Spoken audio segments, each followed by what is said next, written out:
বেহুদায়ে কথা লইয়া লাগাই দিছ গন্ডগোল মানসি তা কি তা হন শাকিরার মা দেও না তোরা জুল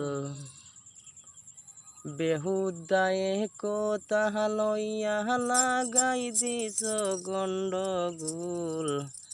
মানসে ইতা কি তা হন শাকিরার মা দেও না তোরা জুল আরে মাংস তো ইহা জুল দেন ইজাত কি জাত হতা শাকিরার মা জুল দেও হইয়া খাইছুন কত পিঠা মাংস তো ইহা জুল